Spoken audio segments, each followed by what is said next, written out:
Knowledge চ্যানেলে স্বাগত জানাচ্ছি। আজকে আমি পঞ্চম শ্রেণীর ৮৮তম ক্লাসটি নিচ্ছি। আজকের ক্লাসে আমি বৃত্তের বিভিন্ন অংশগুলো কি করে আমরা শিশুদেরকে শেখাবো সে নিয়েই আমি ক্লাস নিচ্ছি। তো এই ধরনের বৃত্তের চিত্র এঁকে তার মধ্যে থেকে বিভিন্ন অংশগুলো শিশুদেরকে আমরা শেখাবো, বের করতে শেখাবো। আমরা প্রথমেই জেনে নেব যে বৃত্তের বিভিন্ন অংশগুলোর কি নাম রয়েছে। বৃত্তের বিভিন্ন অংশগুলোর নাম হচ্ছে কেন্দ্র, ব্যাসার্ধ, জ্যা, ব্যাস, পরিধি, বৃত্তচাপ।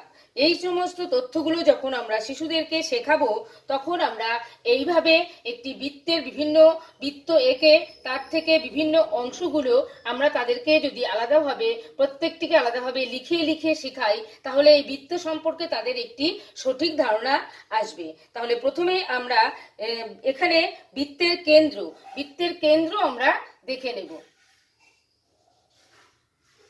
বৃত্তের কেন্দ্র,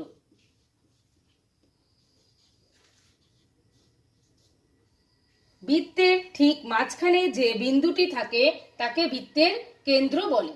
তাহলে এই বৃত্তের মাঝখানে যে বিন্দুটা আছে তাকে বৃত্তের কেন্দ্র বলে। তাহলে এখানে কেন্দ্রকে, এখানে কেন্দ্র হচ্ছে ও। এরপর আমরা চলে যাচ্ছি বৃত্তের ব্যাসার্ধ। ব্যাসার্ধ,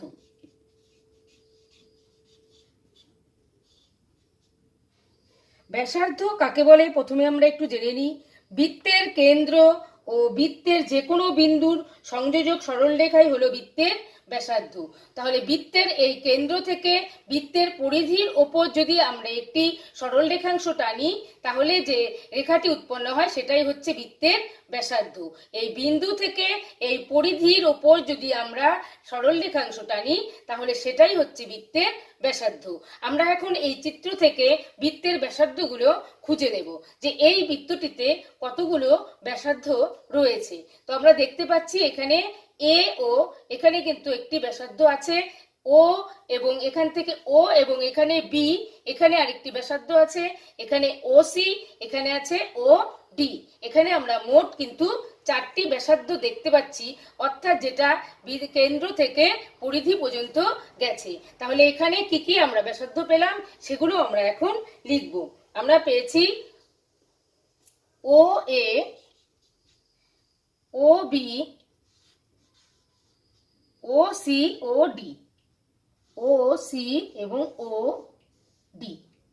এবার আমরা বৃত্তের জ্যা খুঁজে নেব। প্রথমে আমরা জেনে নেব জ্যা কাকে বলে। বৃত্তের যে কোনো দুটি বিন্দু যোগ করলে যে সরল রেখাংশ পাই সেটি বৃত্তের জ্যা। বৃত্তের পরিধির ওপর অসংখ্য বিন্দু থাকে, এই প্রান্ত থেকে এই প্রান্ত, এই প্রান্ত থেকে এই প্রান্ত, এক প্রান্ত থেকে আরেক প্রান্ত পর্যন্ত যদি আমরা একটি সরল রেখাংশ টানি তাহলেই সেটা হচ্ছে বৃত্তের জ্যা। তাহলে এই চিত্রটার মধ্যে কতগুলো জ্যা আছে এবং তাদের নামগুলো কি সেটা আমরা এখান থেকে বের করে এখানে লিখব। তাহলে প্রথমে আমরা একটা একটা করে জ্যা লিখছি। আমি উপর থেকে শুরু করছি। এখানে জ্যা আছে ই এফ, তাহলে প্রথমেই আমরা লিখে নিলাম ই এফ। তারপরে আছে ডিসি, ডিসি যেটি এক প্রান্ত থেকে আরেক প্রান্ত পর্যন্ত গেছে। এখানে আছে জিএইচ, তাহলে জিএইচ। তারপর আছে এম এন, এম এন।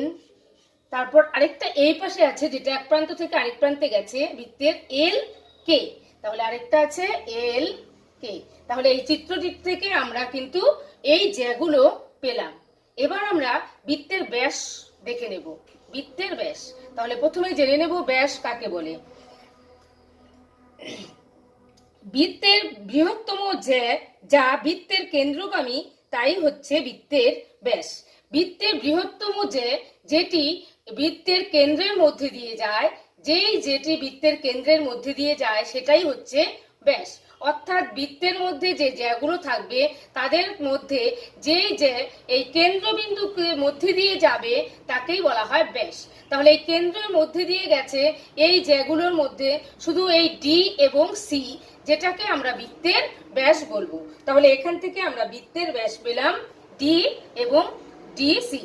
তাহলে এখান থেকে আমরা কিন্তু একটি মাত্র বৃত্তের ব্যাস পেলাম।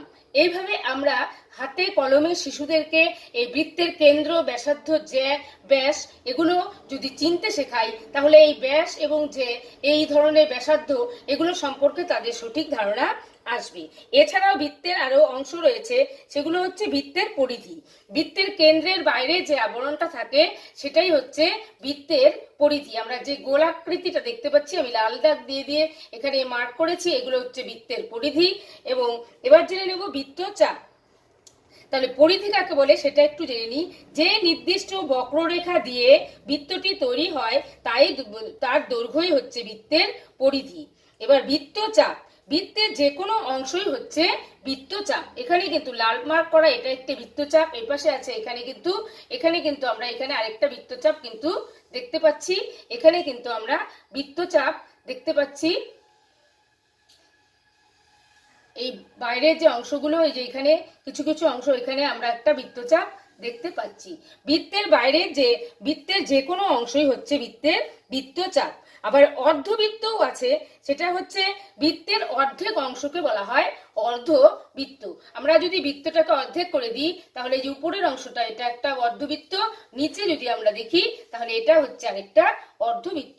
এইভাবে আমরা শিশুদেরকে এই বৃত্তের বিভিন্ন অংশগুলো সম্পর্কে জ্ঞান দেব এবং এগুলো সম্পর্কে সঠিক ধারণা তাদেরকে দেব।